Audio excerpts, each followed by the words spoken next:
Last episode, I told you the pot aisle sells decor pretending to be equipment. Today, the harder truth, the plant tables run the same trick. Right now, garden centers across America are selling vegetables to container gardeners that are biologically wrong for pots. Plants that cannot succeed on a patio, no matter what you buy, how you water, or how good you are. And when they fail, the tag doesn't get blamed. You do. This is not your fault.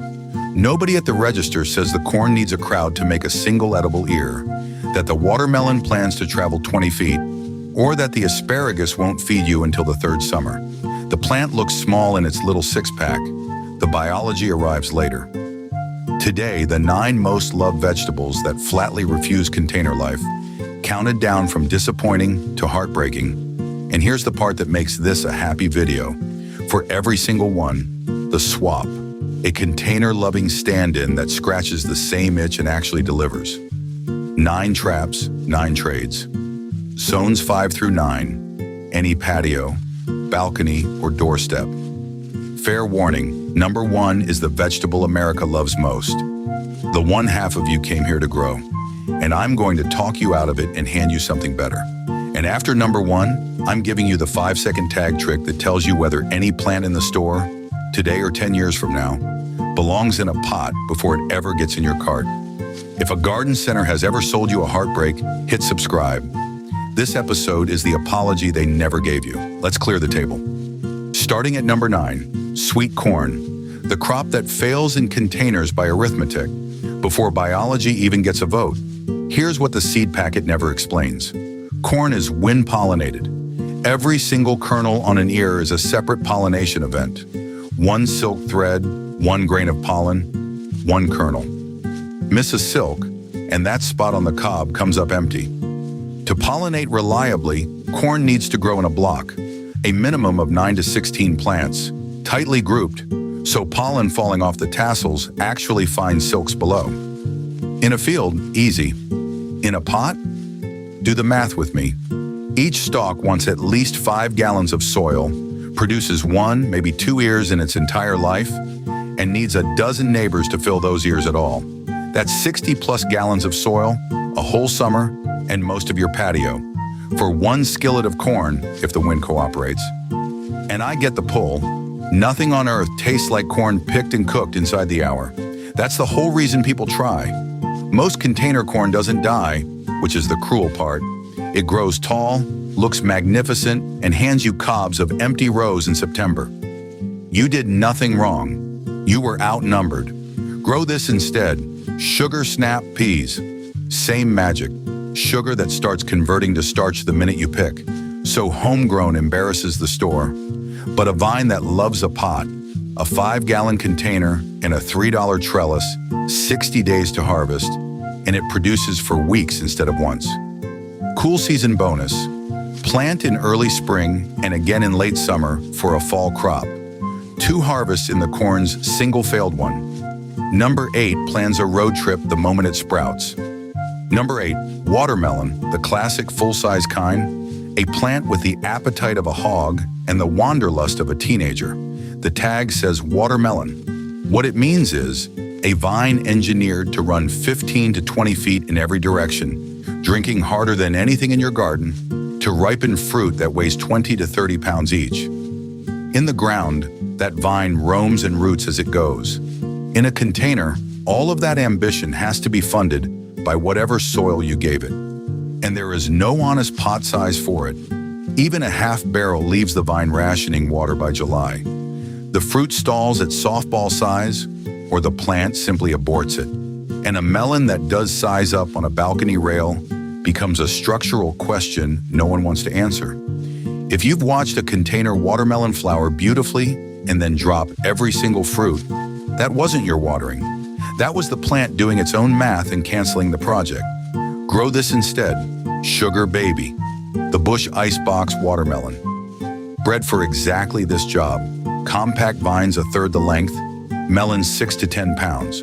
1 honest picnic each. Ripe in about 75 days. Give it a 15 to 20 gallon grow bag from episode 4. Full sun, steady water, and let 2 fruits set per plant, no more. It is real watermelon, warm from the sun, off a patio. The full-size kind stays a farm crop, and that's fine. Number 7 is the same trap in a Halloween costume. Number 7, pumpkins. The crop people plant for the kids, and the one that annexes the whole patio by August. Everything I said about watermelon, pumpkins do with more force. Vines to 20 feet, leaves the size of dinner plates, and a habit that makes them uniquely wrong for confined spaces. They root at every node. Everywhere the vine touches soil, it drops anchor and drinks.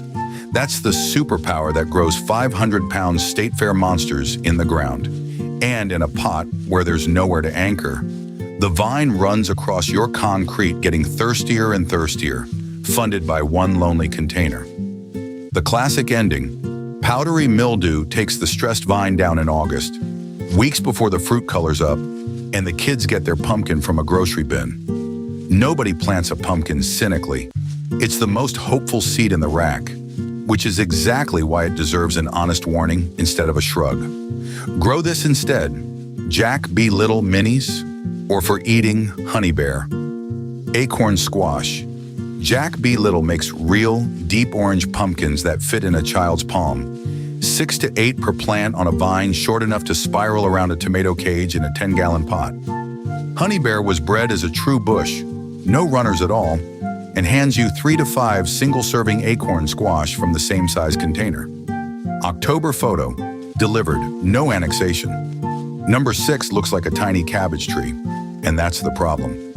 Number 6, Brussels sprouts, the longest wait in the vegetable aisle, balanced on the worst architecture for a pot.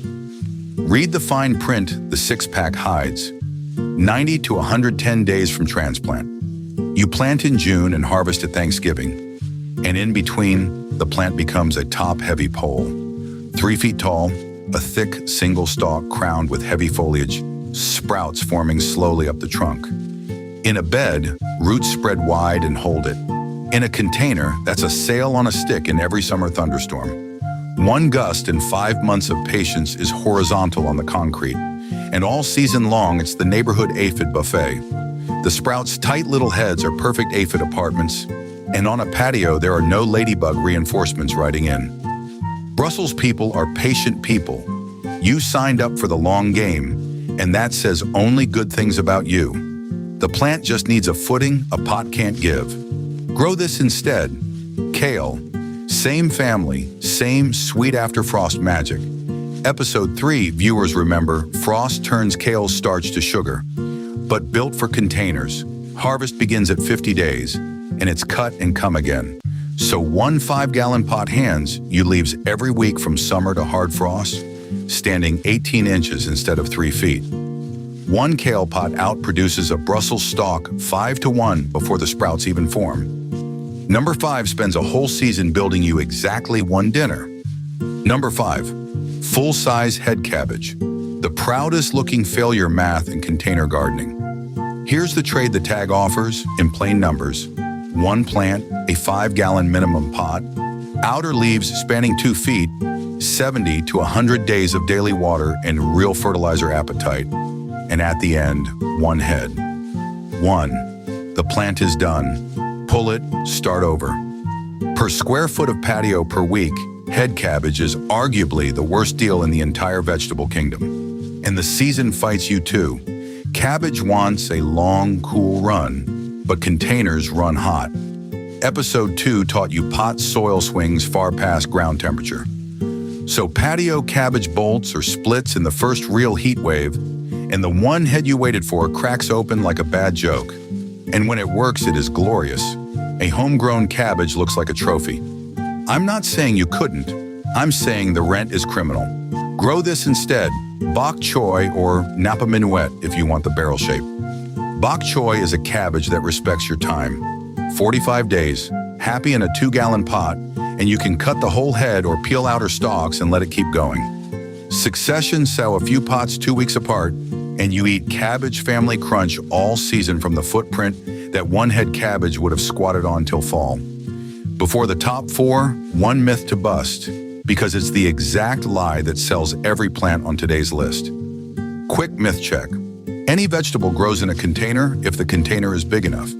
You'll hear it in every comment section, and it sounds generous and open-minded. It's also the exact lie that sells every plant on today's list. Size fixes soil volume. It does not fix wind pollination. It does not fix a vine that roots at the nodes. It does not fix 3-year establishment. And it does not fix architecture that needs the earth itself as an anchor. Some plants aren't big pot plants. They're ground plants. The way a whale isn't an aquarium animal, no matter how nice the aquarium. The winning move isn't a bigger pot, it's a better matched plant, which is why every trap today comes with a trade. While we're here, I check the comments every single day, so tell me, what's the vegetable you lost a summer to in a pot? And which zone are you in? Zone plus heartbreak, 1 comment. Last episode's confessions were outstanding. Now the top 4, starting with the vegetable that's secretly a house guest who never leaves. Number 4, celery. The diva that demands 4 months of perfection and punishes every missed day. Celery's real biography, which no tag has ever printed, it's a marshland plant. In the wild, it grows with its feet near standing water, and it never lost the habit. It wants cool weather, rich feeding, and constant unbroken moisture for 120 to 140 days. Now put that plant in the one environment on your property with the least stable moisture on Earth. A container in July, which episode 2 taught you can swing from soak to bone dry in a single afternoon. Every one of those dry afternoons gets written into the stalks. Literally. Stress makes celery pump out bitter compounds and go stringy. Miss enough waterings and you harvest green rope that tastes like punishment. 4 months of daily service, and the pot version still loses to a $1.50 bunch at Kroger. If you tried celery and got something thin, hollow, and bitter, that wasn't neglect. That was a marsh plant reviewing life on your patio, honestly. Grow this instead, cutting celery, sometimes sold as leaf celery or parcel. It's the same flavor concentrated, grown for leaves and thin stalks instead of the fat supermarket ribs. A 2-gallon pot, 60 days, cut and come again all season, and it shrugs at a missed watering instead of filing a grievance. 1 pot covers every soup, stock, and stuffing you'll make this year, which, be honest, is what the celery was for. Number 3 grows a beautiful head once, if 7 things go right. Number 3, cauliflower. The most temperamental member of a temperamental family, attempting its one trick in the worst possible venue. Here's the biology the six-pack won't confess. Cauliflower gets 1 chance. The head, the curd, forms once, and its quality is a recording of the plant's entire life. Any serious stress along the way, a heat spike, a dry weekend, a cold snap, a nutrient gap, and the plant buttons. Instead of 1 proud head, you get a scatter of marble-sized florets, and there is no undo. Now recall the venue. Containers amplify every stress on that list. Pot soil runs hotter, dries faster, and leaches nutrients quicker than any garden bed. Episode 2, chapter and verse. Growing cauliflower in a pot is asking the most stress-sensitive vegetable in America to record its one performance in a room with the fire alarm going off. Even the wins are small. 75 days, 5-gallon pot, 1 head, done. People who attempt cauliflower are the strivers. You don't pick the hard crop by accident. Keep the ambition, change the target.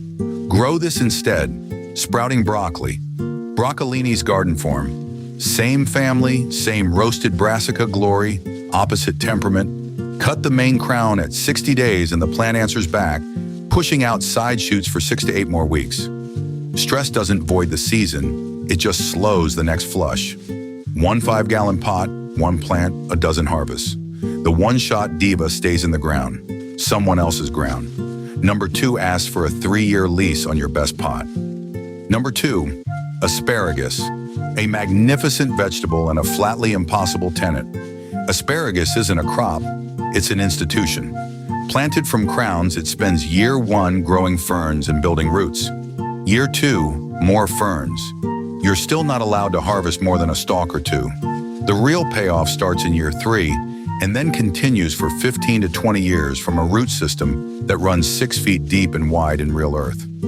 That's the deal asparagus offers. Patience up front, Decades of spring spears after.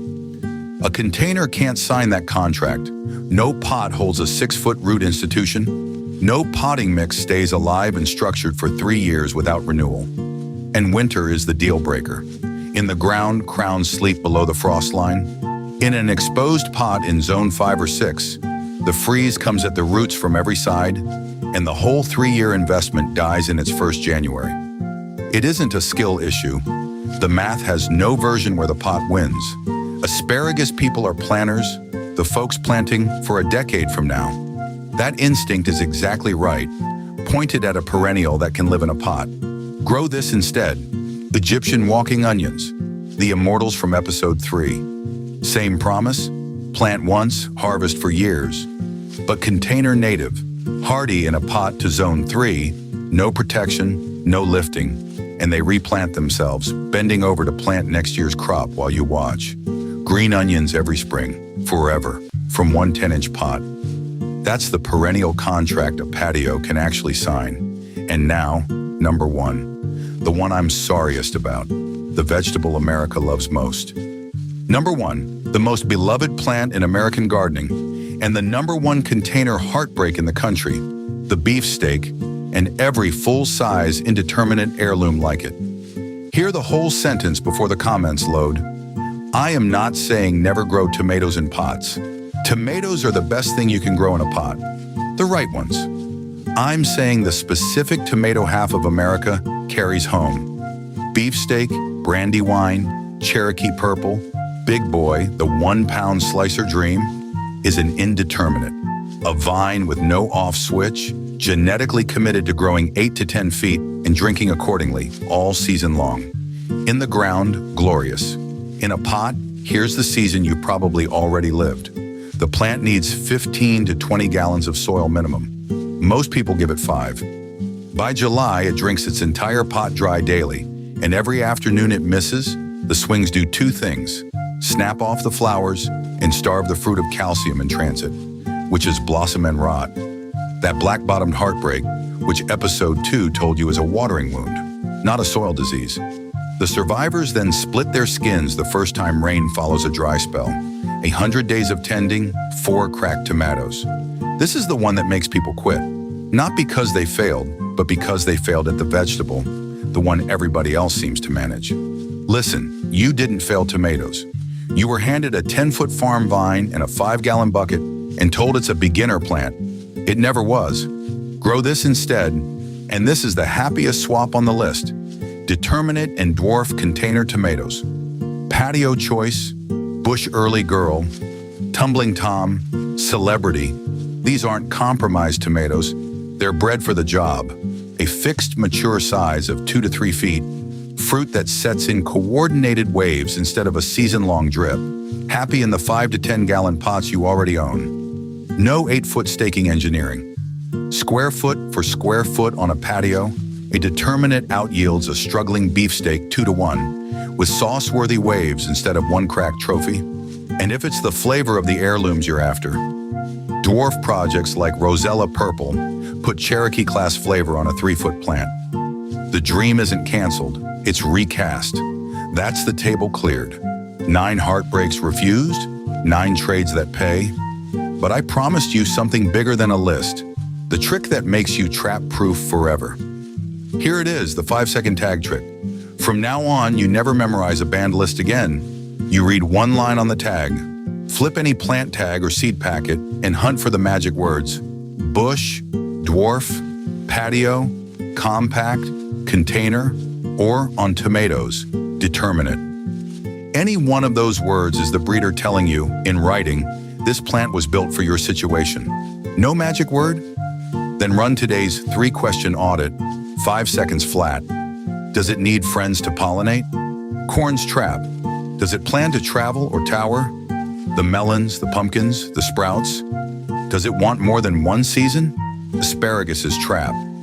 One yes, put it back, and look one shelf over, because for nearly every groundhog vegetable in the store, a bush version now exists somewhere. Bush beans, bush cucumbers, bush squash, dwarf tomatoes, baby melons. Today's episode wasn't 9 rules. It was one rule, 9 times. Don't fight the tag, shop it. That trick works in every garden center in America, on every plant, forever. So walk the plant tables like you now walk the pot aisle. Corn to snap peas, watermelon to sugar baby, pumpkin to Jack B. Little, sprouts to kale, cabbage to bok choy, celery to its cutting cousin, cauliflower to sprouting broccoli, asparagus to walking onions, and the beefsteak dream recast onto a patio-built plant that actually delivers it.